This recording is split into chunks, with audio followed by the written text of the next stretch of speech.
one of my favorite words is just surrender. You never know what's around the next corner. So, which is out of your hands. And the freedom of not having a set thing that you're going to be doing until you're whatever age you are. But we learn and we expand.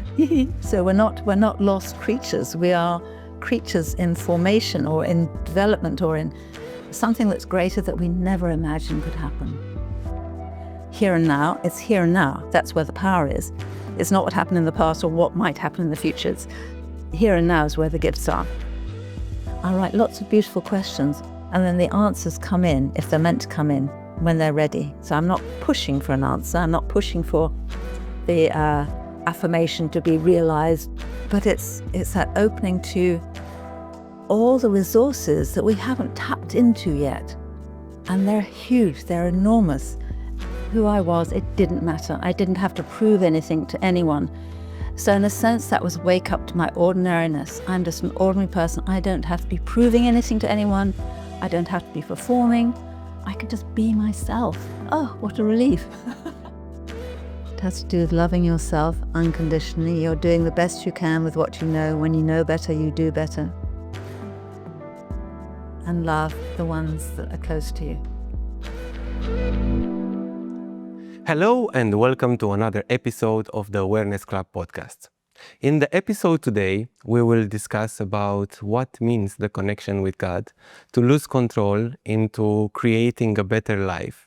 And my guest was devoting her life into translating esoteric to ordinary. I'm having with me Anne Naylor. Thank you. It's wonderful to be with you. Thank you so much for being here.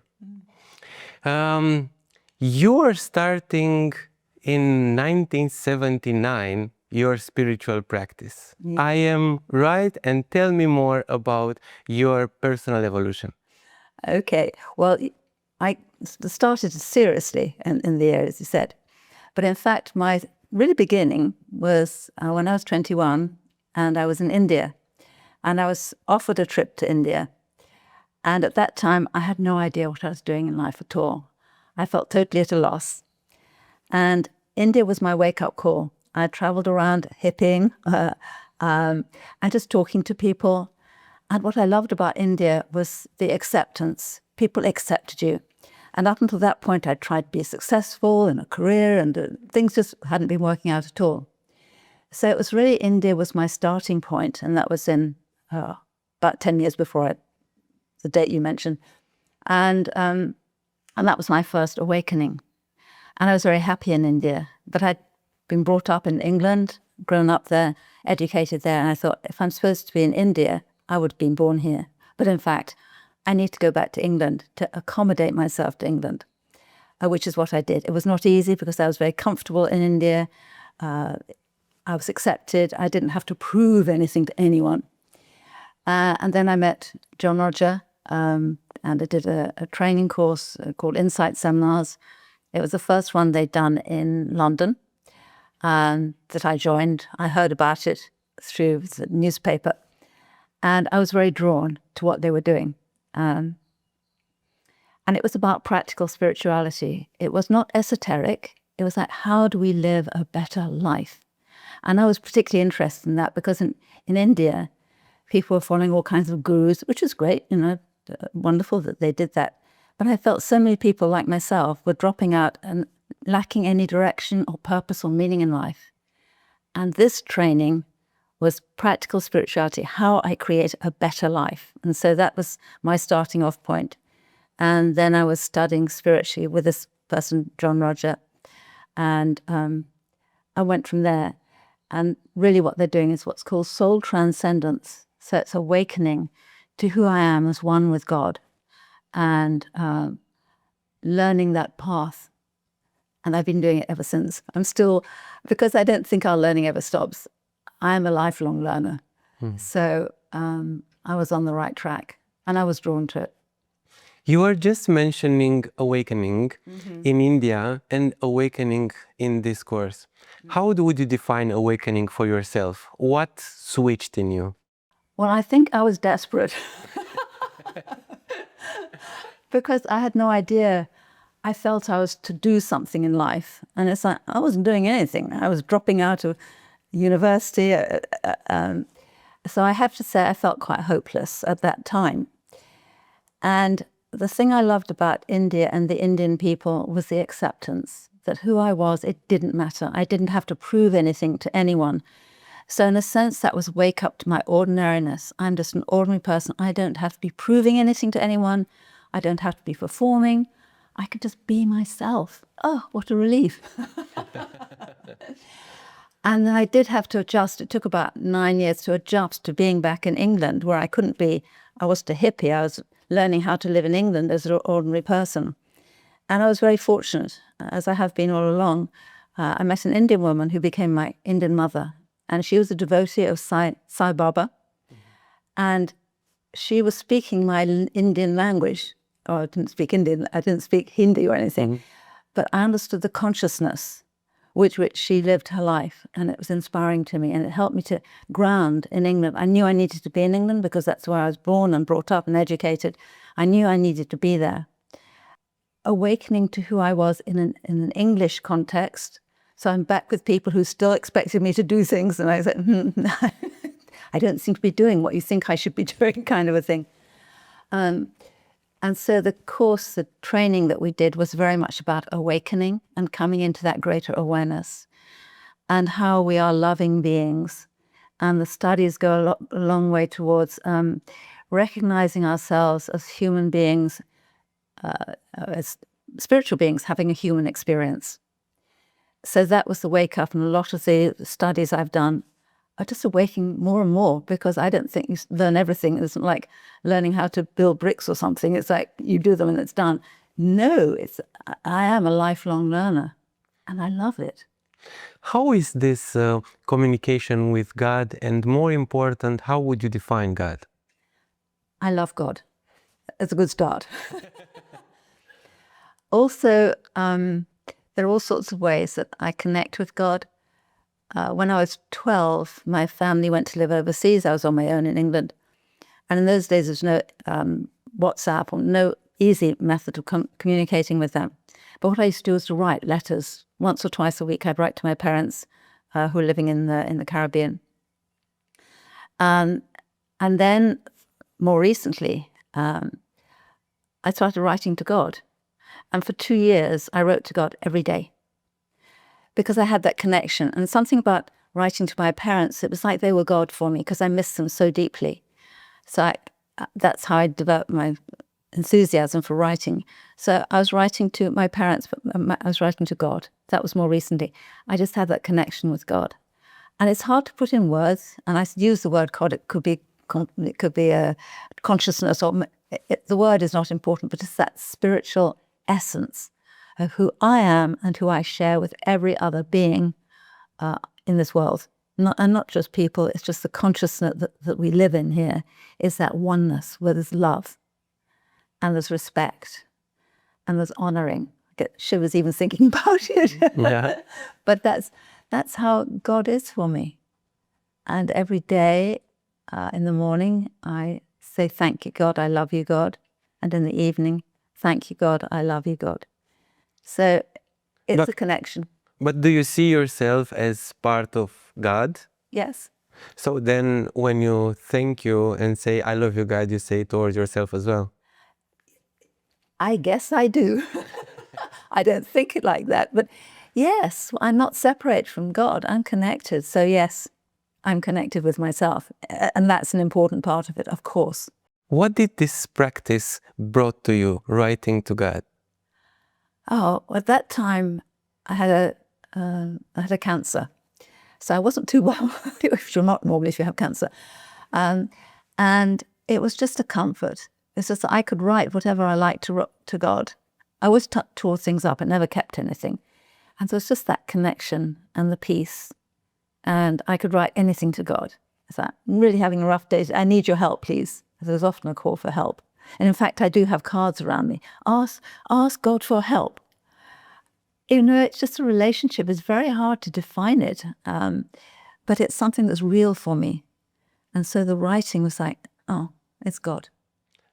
How did he respond? He didn't have a chance. I keep writing. I think, I wouldn't say that he responded necessarily in a direct way. I found peace. I found a joy.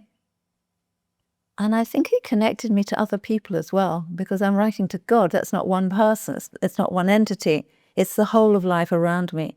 So I think, it's a good question, because I hadn't thought about it in this way, but I think in writing to God like that, I was connecting with a lot of other people because we're all one. So I would say that, yes, writing to God is probably writing to everyone. I hadn't thought about it in that way, but yeah, no one's excluded. The animals, the babies in chairs, the insects.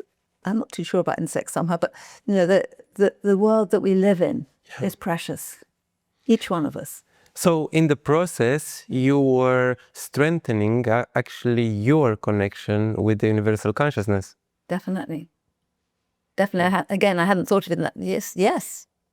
And I still do, because the way I see it is I am here to be of service, to be able to have energy flow through me. And it's that God energy that I'm here for, as I believe everyone is, if they choose, to just let the energy come through and bless people when it can, if they're open. And I'm not trying to control anything here. It's just like, God, if my energy can support what you're doing and your work, I'm here for you. I get shivers again about that. That's the second time you've done it. How do you feel being in service, and what do you need to do for yourself in order to be of useful for others? Very good question. The first ministry, as I'm ordained as a minister, the first ministry has to be to myself. So I have to come to peace with myself and my difficulties or whatever's going on. And that's the way I prepare myself to be able to offer to others. So the more I can enlighten myself, and I do that through I call it spiritual exercise. It's like meditation, but it's awakening myself to God and to the divine in me. So the more I can do that and brush aside all the things that are not so pretty, you could say, but I'm human and I have those things. As long as I can do that, then I'm going to increase the ability that I have to serve God. And there are practical things. A lot of my service is silent.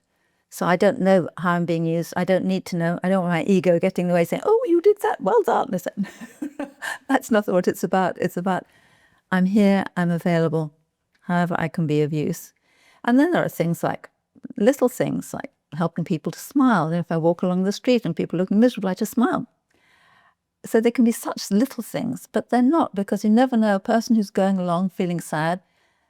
Just a smile can help lift their day. So it doesn't have to be huge, great things that I'm doing. It can be the little things, everyday things, where I add a little bit of light into people's lives. And the larger things I can do too. I'm supporting a charity, Windermere Ranch, which is up in Santa Barbara, which is dedicated to individual and world peace. I am very keen on world peace and individual. It starts with the individual becomes peaceful, and through your own peace, you communicate it to others. I'm very, moved, connected to that particular charity. So that takes my time and energy, in a normal way, because we have some plans that we're working on, and it's lovely to be part of a team. I love being part of a team. It's not me on my own. We are a team working together. The belonging. Exactly, belonging. Yes, because I think we need to belong. I have that feeling of belonging, definitely. And that was important for me because, as I mentioned, when I was 12, I was separated from my family. And I was so homesick, I resolved at the age of 12, I'll never get close to anyone in case they leave me, which is quite a strong commitment to make when you're 12. And 12-year-olds are very influenced, or very, what they say they mean. And it's a commitment. And so most of my life, I made a point of not getting close to anyone. And when was the switch of getting close to everybody? Oh, very recent, about 2 weeks ago. In the real closeness, I went through, it was a training, again, MSI, Insight Seminars it was. And what I realized during one of the processes we did, that I never really grieved the loss of my parents.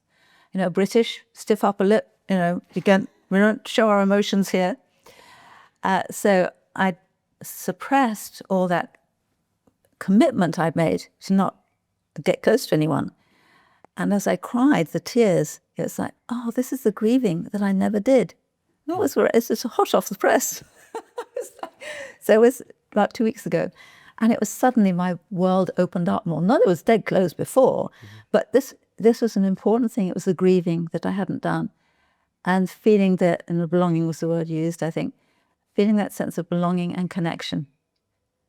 And in the intervening years, before I had my, epiphany, as it were, I was always searching family situations. I worked in the theatre in London for a while, very family type of situation.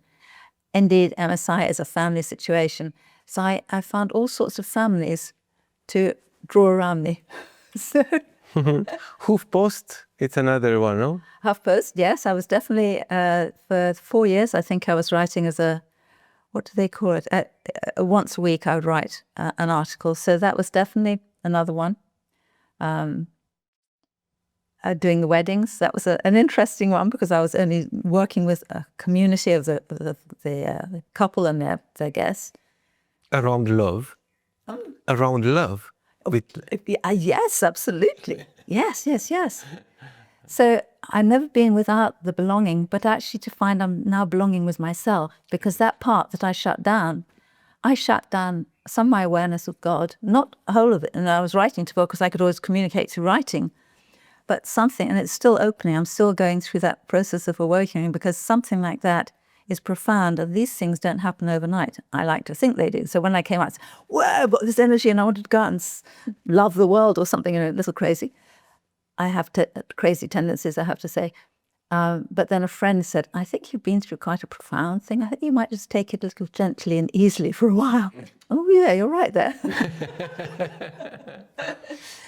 So, yeah, and I'd have to say my life has been so blessed in many ways, because even when I had the shutdown time, people would come up, things would happen for me. And I've always been very blessed. Hence, I'm grateful to God. I would like to go back to the story that you are mentioning about cancer, because challenges in life arrive for us to mature or to see. It's a quote that I really love, that circumstances don't matter, the state of being matters. What did you learn from the experience? Well, it was quite it was a miraculous experience, because I had a major cyst on my abdomen, which I haven't been aware of at first. Anyway, it was removed, and what was removed weighed 1 kilo 300 grams. It was quite heavy, and inside was not a benign, the opposite of benign, a serious cancer. But the cyst had totally enclosed it. Yes. So it actually didn't get to my body. And so I called the cyst Cynthia the Wonder Cyst, because she helped me and she protected me. But what I learned from it, well, one of the things was I was very conscious in the hospital. I placed the light, which is like a blessing, around the whole hospital. I talk about columns of light, so I placed columns of light around the hospital with all the patients, with the doctors. So that was part of my ministry while I was there. I didn't suffer that much. I made sure I had people around me who weren't the sort of people who said, we've got cancer and you're going to die the next day or something. It wasn't like that for me. But the other thing that was really important was I'd heard that cancer sometimes is a result of a death wish. And that resonated for me. Now, I didn't have a death wish in this lifetime, but probably in a former lifetime. Yes, but I had depression during my married life. It had been very difficult for me. So although I hadn't had a death wish, I never wanted to die. I knew I wanted to live. And I was very clear about that. And I think that's partly why I put in a lot of energy of devotion and spirituality when I was in hospital and recovering afterwards.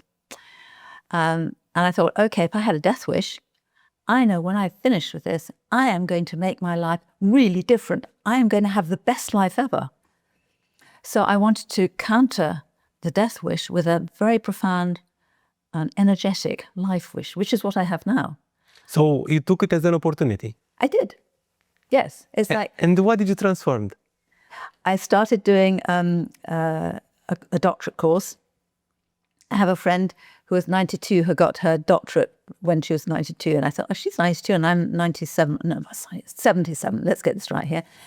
If she can do it at 92, I can do it. So I'm about to complete a doctorate class, a Doctor of Spiritual Science in Transcendent Leadership.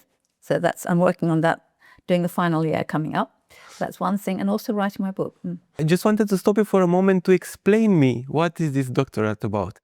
The spiritual science is really part of this practical spirituality I talked about earlier, where you check things out and you're guided by spirit, but you don't do it recklessly, you do it consciously. It's bringing your consciousness. So transcendent leadership is where we're connecting to spirit and we're being directed by spirit.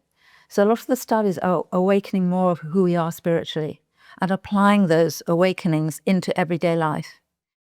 The people, the faculty are extraordinary. It's very accepting. It's developing as we go along.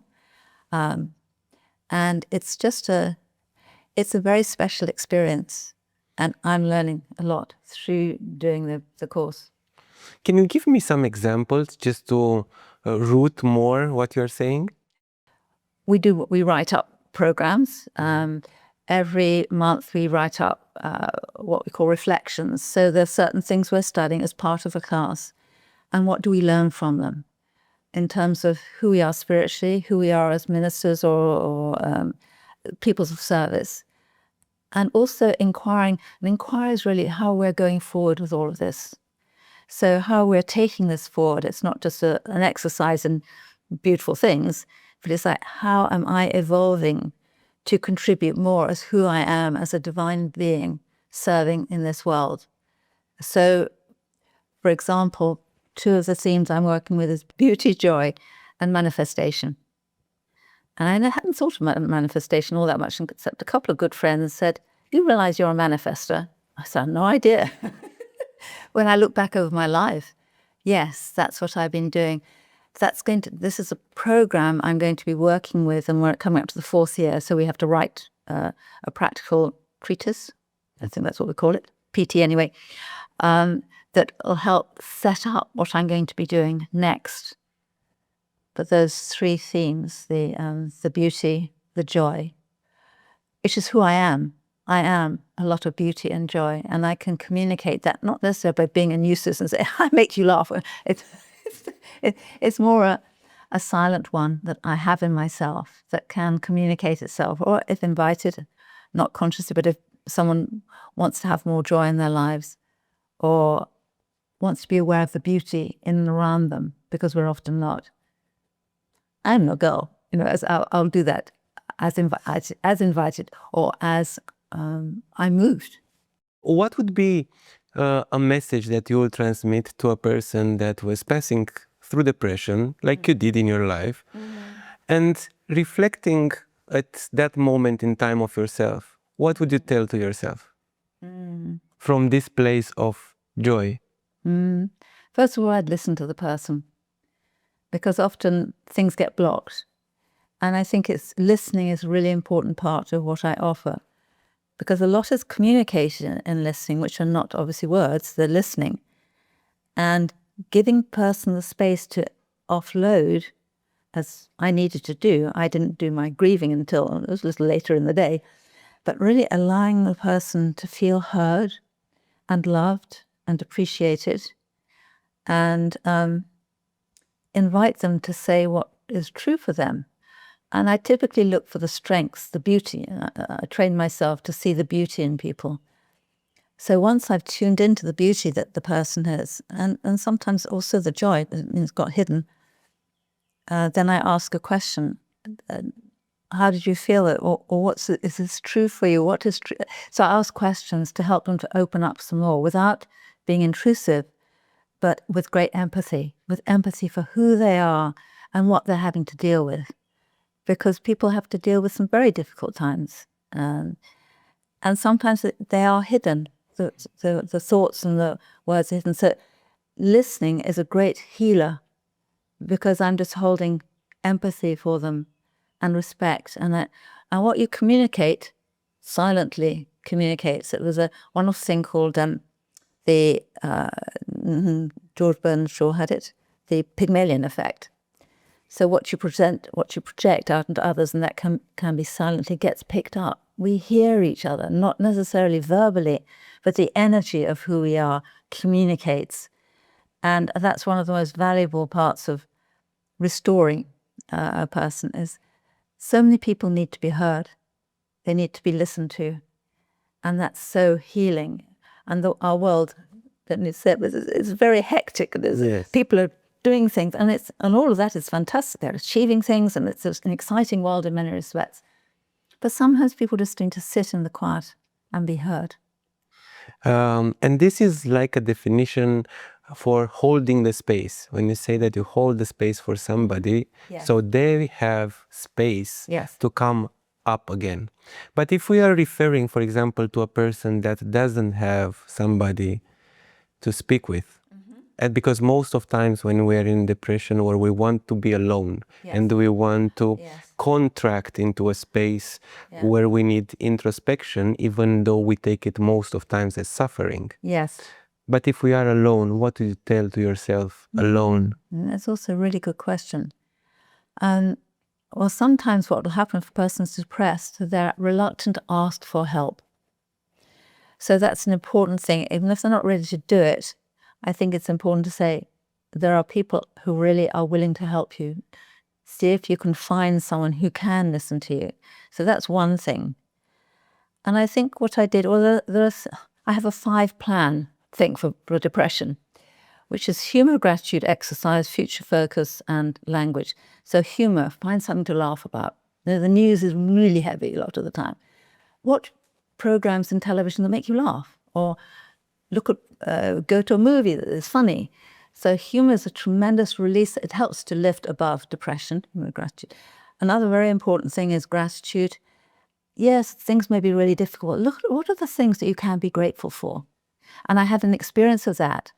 I was living in a property. I was renting it, and it was not a very comfortable circumstance for me, put it that way. But I made a point every day to make a list, maybe 5, 10 things that I was grateful for. And it could be, oh, the sun's shining today. Or it could be, I really enjoyed my lunch today. Or I'd find something to be grateful for. So gratitude is huge in terms of transforming. Physical exercise. So that could be just going for a walk. 15-minute walk can help lift energy. It's very good. And it could be clearing out a cupboard.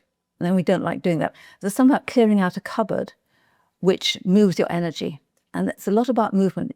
Once you're moving, you're not sitting stuck in a hole somewhere. Okay, so that's movement. Having something to look forward to, future focus. Could be a very small thing. Okay, I'm looking forward to phoning a friend, or looking forward to going for that walk, place that I really like walking. But having little things, they don't have to be big mega things which are going to shake the world. It's to say, what little thing could you do today to change your perspective? So having things to look forward to, and people going through a difficult time, maybe they had a divorce, or what could you do next weekend? What would you look forward to next weekend? And language. Our language is very powerful. So where people are very negative and the world's never going to be any good. Oh, the politicians, and the drama. The karma drama, yes. And I understand that, because there are some things that are very horrible in people's lives. I totally understand that. But if you want to lift your energy up, it's good to use language which is positive, like, I'm going to have a good time today. I just wake up, or go to sleep thinking, tomorrow I'm going to wake up feeling really happy and bright. And you introduce positive suggestions before sleeping. And there's a good chance you'll wake up thinking, oh yeah, it's a good day. Today's going to be all right. That's just an example. But the language you use, listen to the language you're using. Are you using very down language because that's going to keep you down? Or are you going to use more upbeat listen to people who are upbeat, use upbeat language. So that's my 5-finger recommendation to lifting yourself out of depression, which I've used, and I've actually written about it in one of my books. Now I would like to pass from depression to your life, and how are you approaching life now? And I know that you are having an exercise for yourself with extracting random things that you put in the day. Okay, well, one of the things that I do every day, I do the spiritual exercises, which is awakening myself to the spirit within me and within all of us. So that's an important process that I do. I also have this lovely book, a little booklet. And on one side, I have, I was explaining it a little bit earlier, these cards which have positive qualities I want to have more of, like miracles, vibrancy, humor. There's a whole box full of them. And I have some larger ones. So I pick out one of the larger ones and I stand it on my desk. And I pick at random 3 others and I lie them all to one side. And with the ones I pick up, I write a little message to myself about those particular qualities, whatever they were. I forget what the ones were today. I forget the ones I had today, but there were 3 of them. And at the end of that page, it is, thank you, God. I love you, God. So that's one page in the side of the book. On the other side, I write at the top, BQ du jour, beautiful question of the day. So I'll have a beautiful question, something that's really positive. That, okay, how am I going to be most of service today? Or how can I have the most fun today? Or how am I going to take care of myself? So it's a sentence, a beautiful question of the day. And beautiful questions are wonderful because they open things up. It's not like a commitment. It's not like an affirmation. It's just something that comes to the top of my head. So I'm setting the day with that. And then I have either side. It's a little routine. I've been doing it for a while. So I'll have a box, which I'm going to fill in numbers between 1 to 5, how the day went. Then I have presence. That's just to remind me that my presence makes a difference. So I have that to remind me here and now. It's here and now. That's where the power is. It's not what happened in the past or what might happen in the future. It's here and now is where the gifts are. And then radiating God's love. So that's another one I put. There's just a reminder. So I write those down every day. And then there's a list of the various things I want to do during the day, like my 3 times a day I like to do meditation or spiritual exercises. And I have my reminder about beauty and joy. And I'm supposed to be learning French, but I seem not to be doing that at the moment. So I just put a line along there. But I dance every evening before I go to bed. And dancing is lovely because it grounds me and it also shakes off. If I had a rough day, when I dance, I put on upbeat music, it shakes me free. And they're like, oh, and I go to bed and I think, oh, all of that, I forget about it. So dancing, I love dancing. So that I'll tick it off when I've done it. And then I'll put a note about my book, which is Dancing with Hope. So, and what's the other one? Manifesting, a track how I'm doing this, my manifesting. And then the bottom one there is enthusiasm. How do I rate with enthusiasm on the day? And then again, on that page, in the evening, I'll fill in what the day was for me. And with enthusiasm, yes, just a reminder of enthusiasm, so that, because enthusiasm is living God's energy. And it's like, yes. So that's my regular daily routine. This is absolutely amazing. So you are compiling in this ritual that you are having, you're having the connection with God. You are having contemplation through the question that you are putting each day. You are having neuro-linguistic programming through what you want to bring in your life and how do you set it up. So you're putting, and then you're telling me even about dancing, which is movement as well. And so this is creating a whole universe that keeps you. And looking back, how do you feel that this changed your life since you started practicing this? That practice I've probably been doing for the length of time I've been doing the study with the doctorate program and even a bit before. It's what I do. I don't notice there's a huge difference, although it must be happening, because if I hadn't been doing this regular practice, I probably wouldn't have had the awakening that I had with doing the grieving a couple of weeks ago. I think it all builds towards that. But also, I think I'm more confident and I want to use the word bullish. That sounds a bit aggressive, but I'm more confident that I am creating a great life for myself. I did the cancer thing. It's like, now is my opportunity. I can create this life in an amazing way. And how amazing can it be? So it's very expansive, because I believe, it's a belief, yeah, that we are designed to be expansive, to appreciate life in greater ways than perhaps we've never even thought before. And if I can do it, if I can demonstrate that it's possible, maybe I'm not trying to change the world, but if someone wanted to know how to do it, and I would have some experience, because all the training I've done has been from experience. When I dropped out from university a long time ago, I decided I didn't want to learn from books. I wanted to learn from experience, life experience. I wanted life to teach me, which is what has happened. Life has taught me. What better teacher is that? I mean, it's meant that I've had to learn what I needed to learn. Or if you're in a curriculum of some kind, you have to fit in certain and pass exams, all that kind of thing. My passing exams, and God, have I loved you better today? The world is expanding in beautiful ways. You don't hear about it. You have to look for the good news. It's not around. The news doesn't give you good news. But and I'm a good news hound, I look for the good news. And there's amazing things that are going on, and it's expanding.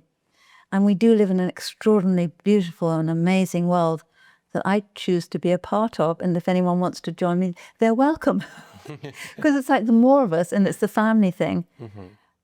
Because I cut myself off from my family all those years ago, it's like family now is so important to me. I don't want to work on my own. I want to work in teams. So there's that oneness that we all have and we all are, that I am a part of, I choose to be a part of. Mm. And obviously people are going to have to resonate with or it's not just me on my own, but the group of us have to be resonating together for that to work. Even in society, I hear more and more the word community and tribe. Yes. And tribe is not really a common word, but now it's becoming one. Very much so, yes. And tribe has got a positive, and for a lot of people a difficult connotation, because sometimes people get locked into the what a tribe means, and other people don't resonate with that tribe. But we have to go beyond, my point of view is, we have to go beyond the differences and enjoy them and celebrate them. So someone's doing things differently. How wonderful is that? Learn about it and celebrate it, and take an interest in meeting other nationalities. What's interesting about how is your life different? And when you listen to what people's lives are about in the different tribes, it becomes oneness again. We appreciate, we respect, we honor, and then we are one with God, which is kind of nice, isn't it? I mean, it's more friendly than the opposite. Yeah. You are mentioning spiritual practice. Yeah. What is the spiritual practice for you? Okay, it's spiritual exercises. And what I've been learning in MSIA is we chant a tone. Now and I've done this with friends here in a group, another group, where we chant an Anai Hu. Anai is an ancient word for God or spirit, or want to be careful with words, not careful, but there are many meanings. And Hu, have I got it the right way around? Anai is empathy and Hu is God. I get those. But anyway, there are two words. There's the Sanskrit word for God or spirit, and the other word is empathy and oneness. And when we chant those together, we awaken the soul within us, and particularly as a group, we come together in a oneness. So there's a connection that happens. So we can do that on our own. But if we're studying in MSIA, we started discourses over a 12-year period. And during that time, we get initiations to different levels of consciousness. And each initiation gives us another level of consciousness to be attuned to and develop. So I would say ascend. It sounds a bit, and whatever it sounds, but we ascend into a higher level of consciousness or a higher level of awareness. And we chant, those are the tones we chant silently. They're our own awakening. So I've been through those, and I do, when you do the soul tone, that's the fifth. And you connect more deeply with who you are as soul. I mean, it happens, this is very concertina really. But we chant those words inwardly. And there are many ways of doing that, but typically close your eyes, chant the tone, and some people see things, hear things, go out of the body, whatever. And there's no wrong way to do spiritual exercises. The only wrong way in terms of this particular format, the only wrong way to do them is not to do them. So it doesn't matter how you can do them. Sitting, standing, running. I can go walking along and chant my tone inwardly and have that connection. It's really connecting to the spirit within us. So that's the blessing of it. And the more we connect with the spirit, the more peace, the more consciousness, you name it. It's the same thing as a mantra, no? Yes, it's the same as a mantra. Yeah, just another word.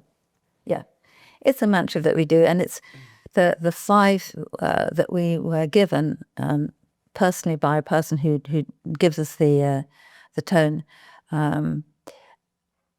That personally resonated. It's designed for ourselves. It's a personal commitment that we have. So we don't share that with anyone else. It's just for ourselves. It's an intimate connection that we use to progress and lift into the higher awareness that's available to us. Now coming back to your life story. Okay. And your passage, it's also, you transform it also in contribution by writing books in different moments of your life. Yes. And let's start with them in order, and to see what they transmit and what is their essence that you want to give to people through them. Okay. Well, the first one was Super Life. The 7 steps that spell success. And that came about, I think it was 20 years after I came back from India. I really wanted to write a book about what I saw and having people experience greater meaning and purpose in their life. And I thought I got a book to write then. It didn't happen. But then I'd introduced an American author to an English publisher, and she took on the book. And she said, "Well, let's come have lunch with me." I told her what I was doing and stuff. And she said, "Would you like to write a book about it?" And to try and get a publisher, it doesn't happen that easily. So I wrote that one. And it was a lot about, it was drawing on what I learned with MSIA, practical spirituality, and how we can create for ourselves a meaningful, purposeful life. So that's this book, and the other 2 that I've done are not currently available, but I think they may be reissued at some point. But it was really, of course, when I write for a book, I'm writing to myself as well. It's not just delivering goods to the masses. It's like, I have to learn this one too for myself. So it's very much about that. I had to learn how to write. I had been doing classes with early retirement people, and I had to learn how to speak, because a lot of the training was in America. I had to learn to speak English. Well, I had to learn to write English, because there are 2 separate languages. American and English are 2 separate languages. So I wrote this book in English, but it was, the 7 chapters or so. It was a nice little book. So I'll move on to the next one. What I discovered in writing about having a successful life, fulfilling and meaningful, it had to come along with relationship.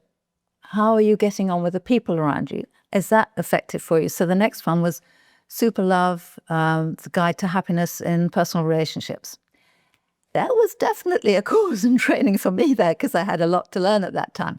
The relationship I was in was not an easy one. You can be very successful in your life and in a career and so on, but doing a relationship is another thing again. And there are lots that we can be doing to help our relationships be more successful, starting with a relationship with ourselves. Because if we don't have a good relationship with ourselves, our nearest and dearest are like to mirror it to us. And my dear husband had to be what we call a petty tyrant. He pressed all my buttons, which is the good news, because if he hadn't pressed my buttons, I wouldn't know that they were there and I wouldn't do anything about them. So it was a powerful experience. He assisted me with both of those books because he was a highly intelligent person, and he edited the books so they were comprehensible to ordinary people. It wasn't just me being sort of up in the clothes and thinking, oh yes, no. He was very down to earth and practical, which was really good. And then the third one. Before going to the third one, what you do to transmit as your key message towards a happy relationship? Let's say for couple. Okay. Well, first word that comes to mind is communication. Super important. And I'm drawing from my experience in doing wedding ceremonies and being, because I had a failed marriage, making sure that I knew what was involved and having a happy marriage. So communication to me is a really big one. There are things like appreciating one another. So, for example, at the end of the day, saying things you appreciate about yourself, maybe 3 things, something you appreciate about your loved one, and to share those. There's a very good book called The Love Languages, which helps people to understand what's important for the one person and what's important, what they like to receive and what they like to give. And actually understanding it as a different language. Each person has something that they really like to receive. Like some people like having gifts, or like being together physically, or wanting to have long conversations, liking silence. There are different things. Understanding what makes your partner tick and what makes them happy. Not that you can make anyone happy, but you can contribute to their happiness. And I think that's important to make as a distinction. So patience, tolerance, I mean, it's all the good things that we know about that in the heat of the moment, very easy to forget about. But the knowledge is out there. And I noticed in the 6 years I was doing weddings, no, it was more, 15 years I was doing weddings, people became much more mature in their relationships. The romance is always there, but there was something more that was beginning to happen. People were communicating more. So it has been changing, because there's a lot more in the news about how do you have a happy relationship. So that's in the air, and there's a lot of it about in terms of guidance of how, when I do a wedding, it's like, it's happy, it's romantic, and there's champagne, and which is all lovely. But then 2 years later, it can have kind of subsided. Yeah, anyway, gone flat. Because people don't maintain the level of concern, interest with their relationship. They go back to their work, and then the minute looking after the kids, they're distracted. They don't take time out for themselves to treasure and appreciate that loved one that's so important, that you really care about. And my strong sense is that we can recover our relationships before they deteriorate. It is in the realm of possibility. But for sometimes I think it's easier to say, oh, just get a divorce, I can't cope with this. Well, yeah, and that was my experience. I couldn't see any way out around it. My spiritual teacher, when I was really wondering what on earth could I do about this situation, and he said to me, I think very wisely, stay with it as long as you possibly can, because if you don't sort it out in this relationship, you'll like to meet it in another one. I thought, oh, okay. And I did take that seriously, that I would do all I can. I did all I can to make the marriage work. Well, it doesn't really happen quite like that, but that was the best I knew at the time. So there are so many clues and keys. I think listening, communicating, so mega important. And listening is really listening. One of the things that people are saying after a long time is that I'm not in love anymore, I'm not attracted anymore. Yeah. Should I go forward? It depends. I mean, that's a very individual choice. I know of people who deep down, there may be things they don't want to face, and that's the reason, maybe I should go out of it, because there are things they don't want to handle or to look at. So there's sometimes that kind of a reason. So there's a lot that one can do. It depends what your priorities are. Sometimes the relationship go too far down the road and that's it. But if a person's going through a doubt, should I just give this up? There is a possibility that you can pay attention. There are things that you can do to overcome whatever the obstacle is. And often we are mirrors to our obstacles. The very person who's giving crazy sense of things, that you probably have it inside yourself. What can you do to change that inside of yourself? Because it probably is in you. So that's one thing that one can do. But I know, because I've studied this, because I'm a romantic. I like people to be happy together, and particularly me. Is what can I do differently, or what is it I can do? What does it we need to learn? And I did go to marriage guidance counseling for 2 years. Sitting in a very smoky room, it did nothing for me at all, I have to say. But I did it. It's one of the things I did to see if I could overcome what the block was. But these blocks are energy blocks, and they can be transformed. And I know it happens to people into greater loving than they ever had before, including sex, where they think everything's just finished. We're just no hope. We'll just let go, for heaven's sake. But if a couple are determined to not make it work, but I don't like to use about making work because it sounds controlling, but to invite that connection, the marriage can be even better than it was. More loving, the depth of connection, and the tenderness, and the sort of things you want to have in a marriage when you first married. And what was it about the marriage? What is it you saw in each other when you first got married? What did you love? And maybe you still love about that person. So there are ways that for the couple that would like to, it's absolutely possible. And like me with my cancer thing, I want to have the best life.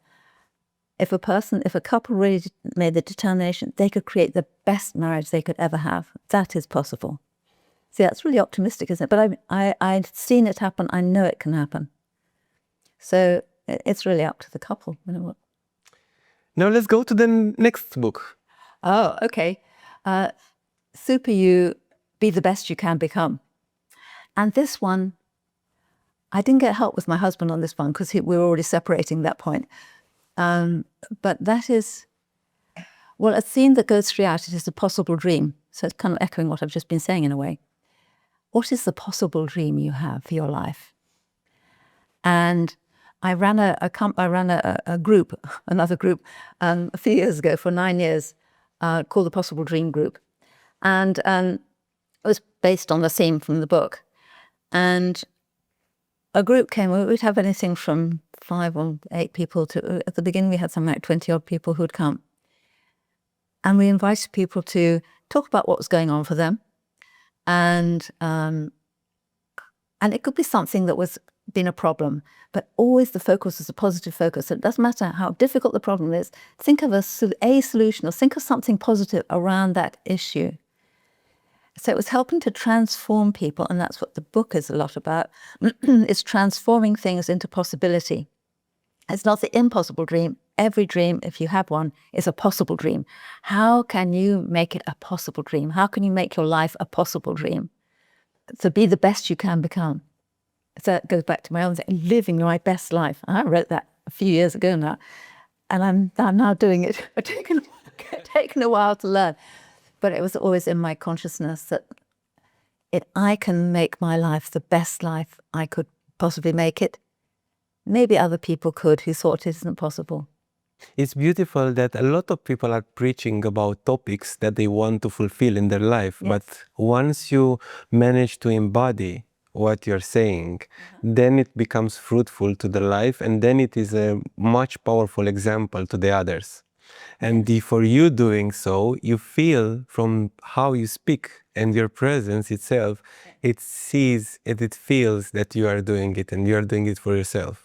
Now, another topic from from the Super You, Yes. that you were saying, it's about, for example, having the dream, whatever is that dream. Yes. But we were always also discussing before the show about what it means to lose control and to remember that you are not in control of your life. That's a good one. Yes. Well, part of the opening to the possibility, so the possible dream, the opening possibility, is not having a set, fixed, rigid idea of how things have to be. That chances are, not unlikely, that you'll have to abandon many of the things you thought were the way to live your life, the things to do in your life. And I think we've had the experience of finding that what we thought was the right thing to do is like it all comes from under our feet. It's like the carpet's drawn from under our feet and we can't, none of this is working. And then the beautiful part is surrender. One of my favorite words is just surrender. You never know what's around the next corner. So, which is out of your hands. and the freedom of not having a set thing that you're going to be doing until you're whatever age you are, and then probably departing this life, maybe in advance.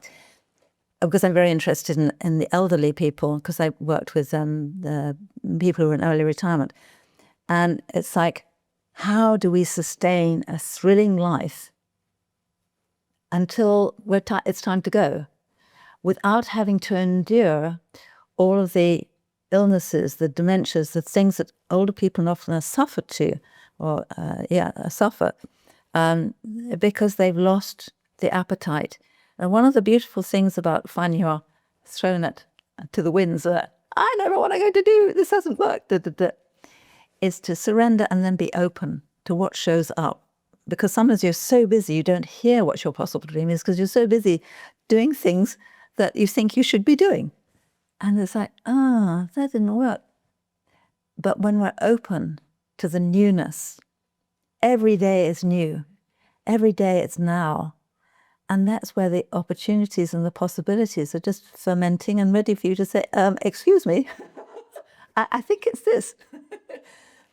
And as a way of people beginning to think about what their possible dream, what is meaningful, what is purposeful for them.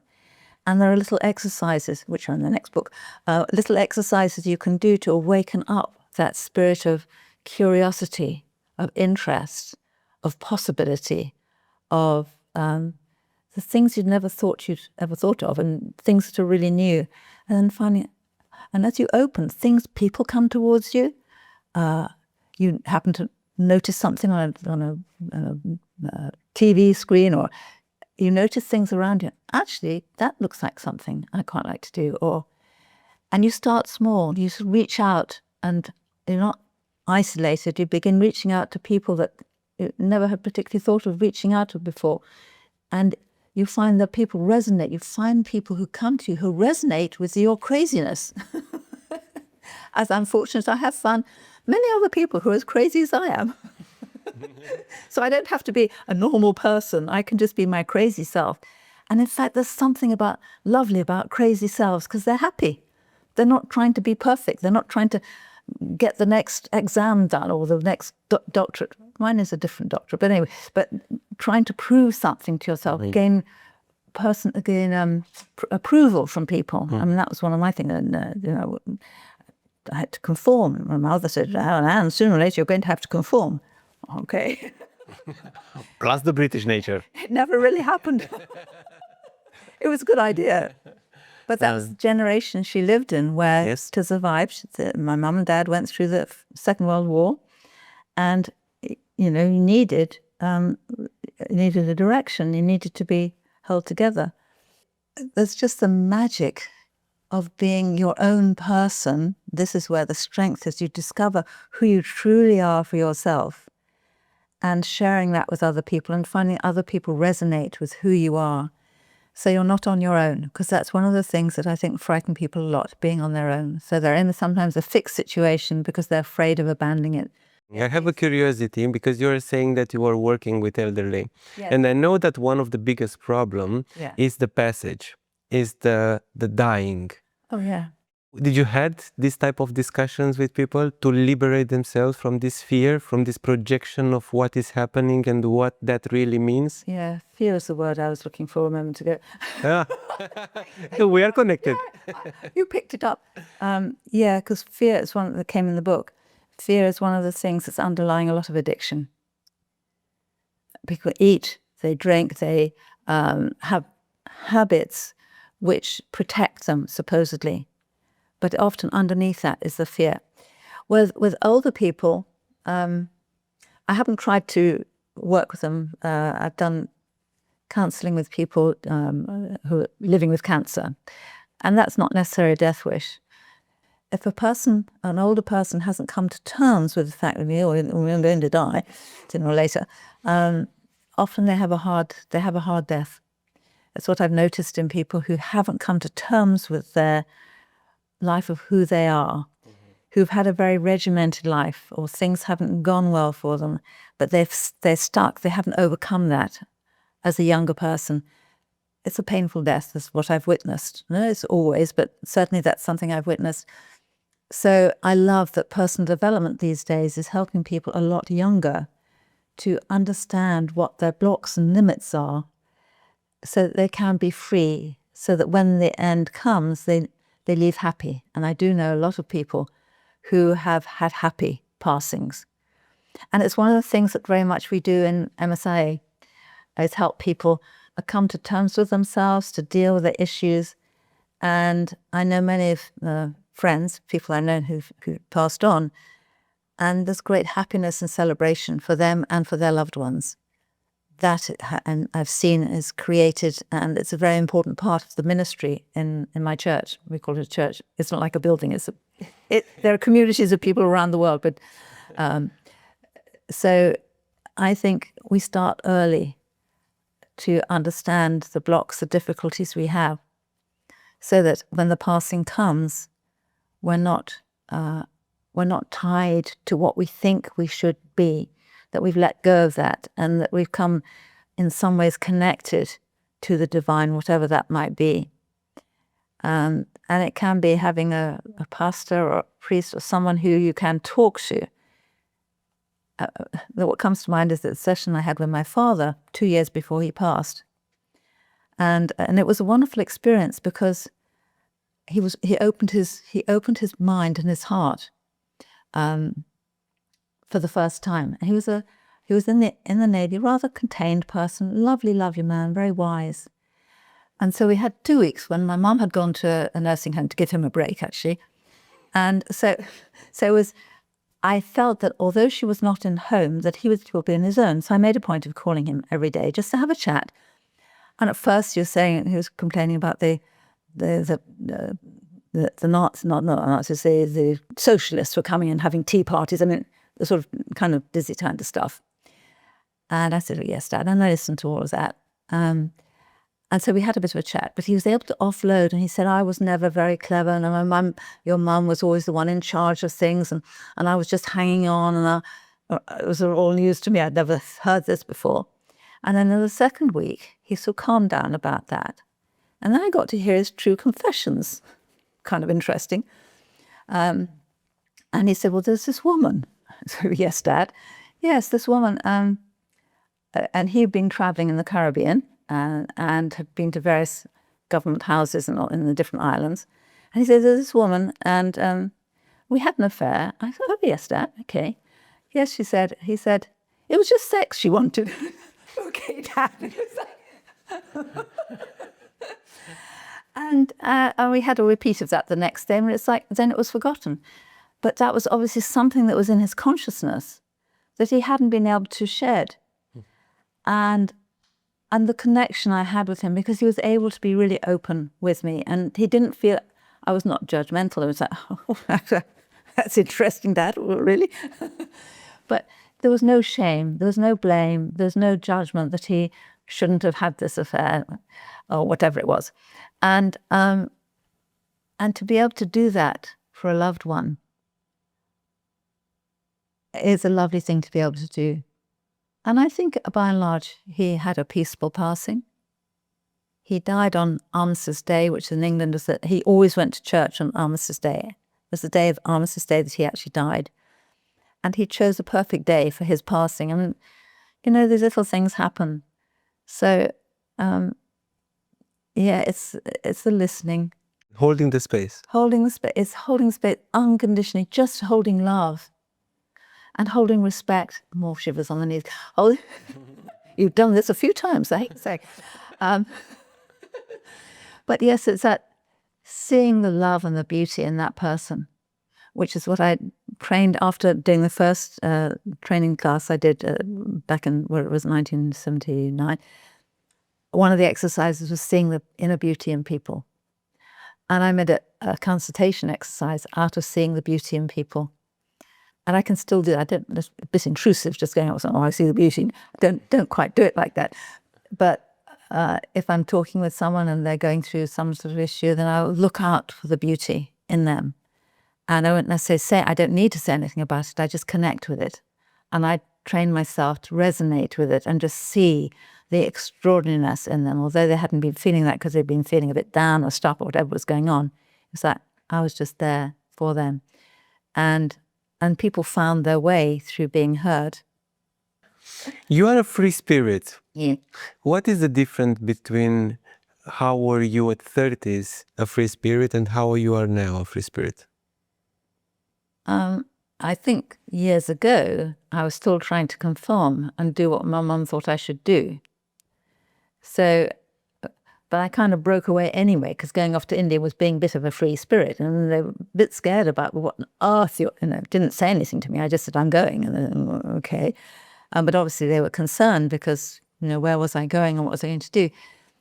So I think that spirit has always been there in different kind of ways. And I wanted to conform to Mum, because I loved her and I wanted to make her happy. But it didn't kind of happen that way. So I had a checkered education because I dropped out of things, did 2 years of architecture, dropped out of that, and did a lot of different things, but I learned from all of them. So I'm not someone who sort of praises someone for having lots of degrees and things like that. So, I didn't do that either. So, and I think sometimes, not always, sometimes it helps people to accept that they can be a crazy loon like me and have a great life, and there are going to be other crazy loons who really like you. So life has its way. We're living in a huge world, and there are people who are looking for just the person that you are, or just the person who I am. We're never truly alone because there are people around who are looking for the very person you are. A very recent thing that happened to me was last year. I was on a tour of Italy. There was quite a large group of us. I got chatting to this fellow. I thought he's an interesting person, but he looked kind of troubled. And this is not something I do all the time, I have to say. But a bit later on, I went up to him and I put my hand over his heart and I said, I'm your friend. And I don't know where that came from. And I was slightly surprised. But in fact, he is a friend. And it's like, how did I know to do that? I mean, that was a crazy thing to do. So, you just take a risk sometimes. It's being a little different, being not afraid to do something that's a little different, particularly if it's loving. I mean, it's loving. And everyone sooner or later comes into a loving connection. And it's maybe the very thing they want to hear. I'm not sure this fellow particularly wanted to hear it, but anyway. And especially when it's coming from a place of intuition and unconditional, because you didn't have any purpose. So when it comes that way, it's a pure intuition towards something that you don't really need to know at that point. No, I didn't. I thought, what's all this about? Yeah. But it's exactly intuition. My intuition just said, this person, something's not happy about him. I didn't need to know what it was. Just put my hand on his heart. It's a bit direct, isn't it? With someone you don't know. But that's what I was moved to do. And I think there's something really good about doing something that's maybe not very conventional, but if your heart directs you, follow your heart. I mean, I'm sure there's a book or something written about following your heart. But I think it's a really good thing to do because you never know when someone may be inwardly even asking for something you have to offer. But if your intuition is saying, just do this, and you just do it, and you walk away and you've done it, but whatever. And if the loving is there, that's the magic. The loving is really the magic. And any, religion, any spiritual science, any spiritual whatever's around, it's all loving at the end of the day. It's just the loving. And we all have it. And there's a lot of it in the world, and some of it has been bottled up and closed down. But what if more of that loving was to open up and connect? What a world. I mean, really. I mean, one of my potty ideas is individual and world peace. When you look around, you think, you never know, do you? I mean, why dismiss an idea because it's totally irrational or totally impossible? Maybe, maybe not. You never know. There may be other nutcases like you who want a peaceful world. Or want to put something, my part, I'm just starting off with myself. How can I become more peaceful in myself? That's the starting point. And this, the charity I'm working with, individual and world peace. Start with the individual. How could I assist people to be more at peace with themselves, like an elderly person who is facing a fear of death? How could I talk with that person, as I did with a particular friend who is an amazing lady, and she used to go to church, and she liked the community of church, but she never got the spiritual attunement, I think. But she always liked talking to me because I could talk about God, and that was comfortable for her. But I didn't impress my views or how to do that with her. But she used to love talking to me because I would talk about God and spirit in a way that other people didn't. They'd be tied into how the religious thing and how you had to obey certain and so on like that. There's always a way. And when you're open to be guided about what the way is, the possibilities are maybe we can have a world of peace, but maybe there's a start I can make, and maybe I can influence one other person. Maybe that's all I have to do. I think there's probably a bit more, because I'm leading my best life ever. So I think I'd be invited to a few more other times and opportunities and possibilities indeed. Now let's go to dancing with hope. Yes.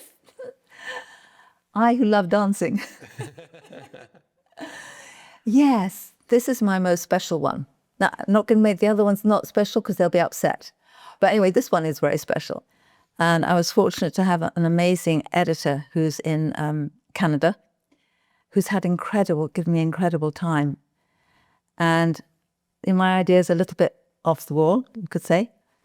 And I want to reach ordinary people. So I don't want to just meet the converted, as it were. I want to talk to ordinary people who have something that I might be able to assist them with. So that's something that's really important to me. And what he would do, so I'd write something and have something, and he'd go through it. And he said, never critical. What is it you want to say here? As I would tell him in my language. And he said, okay. And he moves the words around. Is that closer to what you say? Yes, that's exactly what I wanted to say. So to have a gem like that to work with has been so special. So the full title is Dancing Club, Awakening the Spirit Within You, because that's really what my life has been about. So it's whatever you consider spirit to be, and awakening more of it, because that's where the peace is, that's where the goodies are. And then it's 52 passages for finding fulfillment in the 21st century. So passages are like chapters, and that was 52 of them, obviously. Well, it is obvious. And they have different themes. The first one is joy, because get to a good start. And it comes down, the last few passages, as we call them, are just very peaceful. There are two people I dedicate the book to, but it's really my gift to God. It's a thank you gift for so many beautiful things I received through all the tricky times I've had, but they've equipped me to help other people who may have tricky times they're going through. And at this time, people are experiencing a lot of confusion and a lot of difficulty because the world is sort of up in the air. And we're fortunate that we've found our own path to walk, but a lot of people have not yet. Even if the world is crazy around you, how you can have peace and have loving and have confidence in yourself, because we have the soul within us that is the source of almost anything we want, not on our own. But we're not on our own because we have that spiritual energy with us, but we have people who resonate and want to contribute to us, who maybe we're stuck. And one of the things that was wonderful for me, like my Indian mother turning up when I came back from India. I mean, what a blessing she was. And there've been a number of people who've just shown up at the right moment. Oh, thank God for you. But there are people around, but I was open to people. And I think that's one of the things that's sometimes difficult for people. If you have an idea, my life is failing because, and these people are not good, whatever the thing is, that all shuts down the energy. Whereas if we can surrender to the beauty, the loving that we each are, that each one of us has, what a wonderful world. I mean, the possibilities are just so huge. So I'm looking forward to it coming out. I said it before the end of the summer, but it's in God's timing. If God says, no, we need to make a change here, I go with that. It's not that I have to be. And people say, when the book being published? Oh, I don't know yet, because people say, oh, it's got to reveal a deadline. But I don't. I have a heart line. To complement what you're saying is trust the process, as they're saying. Yes. And another thing is, the other day, a dear friend of mine was saying that challenges, you're saying about challenges in life and how to overpass them, that challenges bring us lessons from which we learn. Yeah. Success doesn't. So fall in love with the challenges. Exactly. And that was if I go through a difficult time on one day, quite often the next day something really good happens. So if I go through a difficult time one day, I say, I wonder what the blessings, the magic and the wonder is going to happen tomorrow. So I set up the expectation that the next day is going to be brilliant, and it often is, because that's what I expect. It still means I go through difficulties and the discomfort or whatever. I don't think we escape that. But we learn and we expand. So we're not lost creatures. We are creatures in formation or in development or in something that's greater that we never imagined could happen. I would like to bring you also to a topic that you're speaking. It's soul transcendence. A soul transcendence. How does that differ from awakening or from awareness itself? Soul transcendence is lifting into the consciousness of the soul, which is what the studies do. So the levels of consciousness, and it's coming to the soul level of consciousness, which is that connection with the spirit and all the levels that come below it, and extending beyond it. That's my interpretation. So it's going beyond just the soul level, but into this greater world that is available to us that we haven't yet fully discovered. I think that is huge. So soul transcendence for me is, I quite like affirmations, but what I like using is the beautiful questions.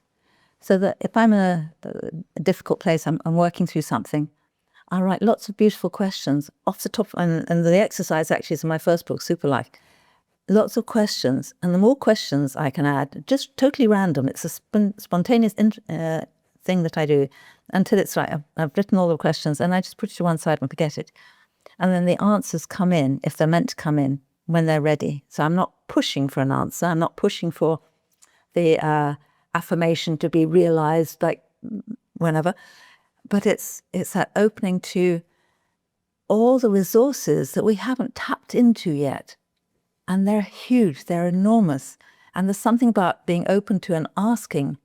So the soul transcendence is going to the soul level and then going above and beyond that and being open to what is available for us. If we're open, we surrender our stuckness or our things that this is where it has to be to, okay, I wonder what's around the next corner. I wonder what surprise I'm going to have. And if I don't have a surprise, that's fine too. But invariably, it's inviting ourselves to that greater connection of spirit or soul and beyond. For me, it makes sense more transcendence towards soul. Because how I see things is that we are having the soul, at the soul level, we are in plenitude. We are beyond space and time, and the soul lacks nothing, needs nothing, it's in plenitude. So then when it comes to form, and it dissociates and it comes into this limited world, and into manifesting, because there is full potentiality, and then when it comes to form, it's manifesting that potentiality that otherwise couldn't manifest there. So our alignment or our evolution or elevation, it's exactly describing this transcendence towards the soul level where we become full again. Or in plenitude with God or reunited with God. I'm totally with you on what you're saying there. And yes, of course. I think what I'm looking at when I do it's just more beyond the soul. Yes, it's all supplied. We're still living on a human level. We're still living on this level. And there are resources to help us live well on this level that are beyond, not beyond that, there's all oneness really, but there's more that we can call forward if we need it or if we want it. I mean, it's not a compulsory thing at all. It's just something I'm really interested in because I think, I don't know, I'm guessing, there is so much more beyond. that can help us to come together in oneness with ourselves and with others. But there's no one right way to do it. The way that it was working for you, it works for you. That's all that matters. Yeah. I have my own I'm still exploring. I don't have far from have all the answers. I'd be very bored if I had all the answers. I wouldn't want that at all. And I think your way is beautiful. You have a beautiful way, and you're living it, for heaven's sake. And that is the wise part of us, because it comes from, again, from an intuition, which is from the higher self or from the soul level, however you want to call it. Yes. You can gather how much knowledge do you want, but wisdom is something that comes from above. What I'm thinking and reflecting for myself, and also how they say that once you grow older and going towards the end of life, you are becoming wiser, because it's not related to knowledge, it's related to that reflection or communion that you can get. Experience in life. I think the other time where there's a lot of wisdom is with children, which is really good to get children engaged with their wisdom, because they have the innocence. The older person has innocence too, because they've lived, exactly as you say, they've lived through experiences and circumstances, and they've seen the other side. A child's world is so precious, and when they're being engaged in that way, and also are being asked questions, asked for their wisdom. Is this the right way to do it? What do you think about this? And is this the right way? Could we do this better? But speaking of wisdom, and because we arrived close to the end, at this moment in your life, what would be the one message that you would like the world to hear from you? Oh my goodness. It has to do with loving yourself unconditionally. You're doing the best you can with what you know. When you know better, you do better. And love the ones that are close to you. Thank you so much. It was a delight to have you here. And thank you for sharing your wisdom and your life with us. And I'm full of appreciation. I'm so full of appreciation for being invited. Thank you so much. I really enjoyed pouring out the things that I've been experiencing. I don't often do this. So it's been a real joy for me. Thank you so much. Thank you. As for the rest of you, I hope you liked today's show. If so, please like, comment to enter into a discussion down below. Subscribe to our podcast if you didn't do it already. And even tell us how we can improve. Until next time, take care of yourself.